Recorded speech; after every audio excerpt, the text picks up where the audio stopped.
2019 cut off. 5 வருஷம் இந்தியாவில் வாழ்ந்திருந்தால் போதும், 11 வருஷம் அவங்க வாழ வேண்டாம்.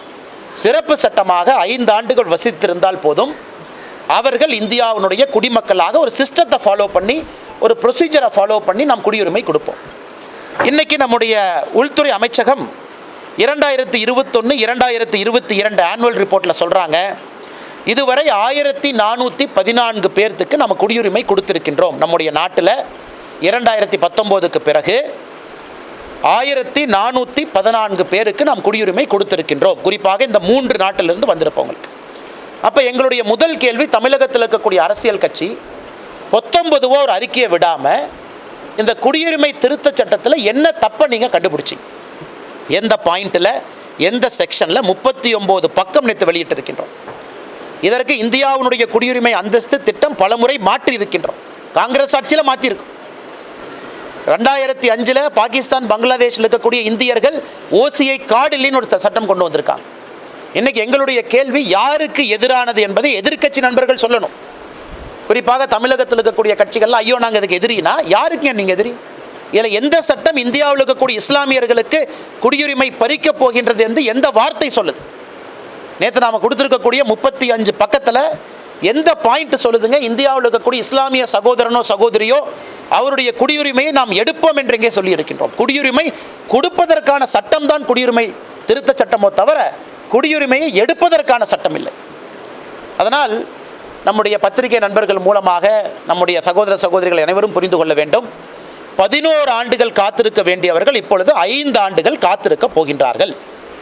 இன்றைக்கி 2வது கேள்வி, தமிழகத்தில் இருக்கக்கூடிய இலங்கையிலிருந்து வந்திருக்கக்கூடிய அகதிகள், ஸ்ரீலங்கன் ரெஃப்யூஜி, அவர்களுக்கு நம்முடைய நிலைப்பாடு என்ன? 1986 உள்துறை அமைச்சரவை ஒரு கடைசியாக ஒரு ஸ்டாண்டிங் ஆர்டர் ஜிஓ போட்டிருக்காங்க, கவர்மெண்ட் ஆர்டர். அதைத்தான் இன்றைக்கி தமிழக அரசு பின்பற்றுறாங்க.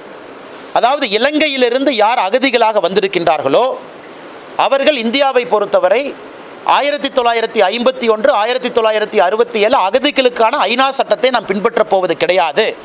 பிரின்சிபல் ஆஃப் நான் ரிஃபுவல்மெண்ட் என்கின்ற சட்டத்தை பின்பற்றப் போகின்றோம். அப்படின்னா என்ன அர்த்தங்க?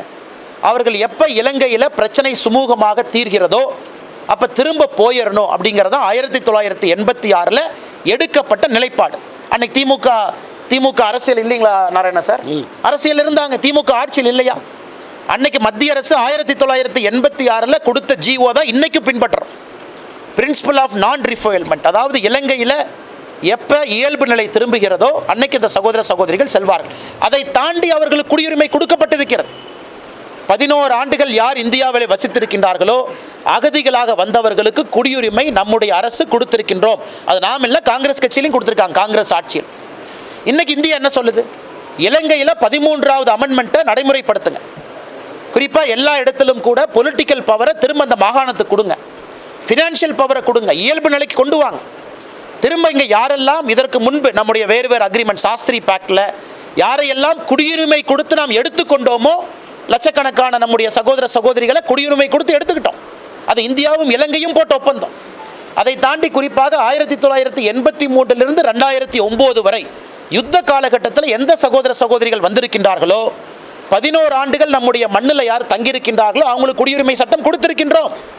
இன்னைக்கு அதை தாண்டி கிடைக்காதவங்க கேஸ் இருக்கு, பாஸ்போர்ட் பிரச்சனை, அவங்களுடைய அப்பா அம்மா எங்கே பிறந்தாங்கன்னு அவங்களால சொல்ல முடியல, அவங்களுடைய ஆன்டிசிடென்ட்டை ப்ரூவ் பண்ண முடியல, அவர்களுக்கும் ஒரு ப்ராசஸ் போயிட்டு இருக்கு. அதனால் தமிழகத்தில் இன்னைக்கு அரசியல் கட்சிகள் செய்யக்கூடிய பெரிய பாவம், மக்களை குழப்பி திசை திருப்பி எதையுமே பேசாமல் மேம்போக்காமல் 2 பக்கத்தை டைப் படிக்கிறாங்க. இன்னைக்கு குடியுரிமை கொடுப்பதற்கான அதிகாரம் யாருக்கு இருக்கு? மாநில அரசுக்கு, மத்திய அரசுக்கு? குடியுரிமை கொடுப்பதற்கான அதிகாரம் மத்திய அரசுக்கு மட்டும்தான் இருக்கிறது. இந்தியாவினுடைய அரசியலமைப்பு சட்டத்தில் சிட்டிசன்ஷிப் குடியுரிமை என்பது யூனியன் லிஸ்ட்டில் மத்திய அரசுக்கு இருக்கக்கூடிய தனிப்பட்ட அதிகாரம். இப்போ மத்திய அரசு என்ன பண்ணியிருக்காங்க?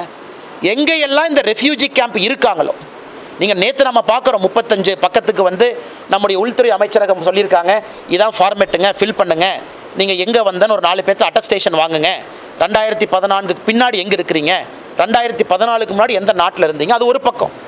ஆனால் எத்தனை பேர்த்துக்கு தெரியும் 2019க்கு பிறகு மத்திய அரசு இந்தியாவில் 9 மாநிலங்களுக்கு குடியுரிமை திருத்த சட்டத்தை அமல்படுத்துவதற்கு அதிகாரம் கொடுத்துட்டாங்க. அந்த அதிகாரத்தின்படி இன்னைக்கு குடியுரிமை கொடுக்கப்பட்டிருக்கிறது. ராஜஸ்தான், சத்தீஸ்கர், ஹரியானா, பஞ்சாப், மத்திய பிரதேஷ், உத்தரப்பிரதேஷ், டெல்லி, மகாராஷ்டிரா இந்த பகுதிகளில் 31 மாவட்டத்தில் அங்கே இருக்கக்கூடிய மாவட்ட ஆட்சியருக்கும் உள்துறை செயலாளருக்கும் மத்திய அரசு ஒரு சிறப்பு அந்தஸ்தாக உங்கள் மாவட்டத்தில் அதிகமாக இருக்கக்கூடிய இந்த 3 நாட்டிலிருந்து வந்திருக்கக்கூடிய அகதிகளுக்கு நீங்கள் குடியுரிமை கொடுக்க சொல்லி இன்றைக்கி அந்த 9 மாநிலத்தில் 31 மாவட்டத்தில் ஆயிரக்கணக்கான நபர்களுக்கு குடியுரிமை கொடுத்தாகிவிட்டது. அதனால் இங்கே இருக்கக்கூடிய அரசியல் கட்சிகள் புரிந்து கொள்ள வேண்டும், it's a system, it's a process. இது நாம் குடியுரிமை நம்முடைய சட்டத்தை அமெண்ட் பண்ணியிருக்கோம், அதற்கு நோட்டிஃபிகேஷன் கொடுத்துருக்கோம். இது யாருக்கும் 1% எதிரானது கிடையாது. பாதகம் செய்பவரை கண்டால் நாம் பயங்கொள்ளலாகாது பாப்பா, மோதி மிதித்து விடு பாப்பா, அவர் முகத்தில் உமிழ்ந்து விடு பாப்பா. அண்மை செய்திகளை உடனுக்குடன் தெரிந்து கொள்ள இணைந்திருங்கள் இயம்நாடு தொலைக்காட்சியுடன்.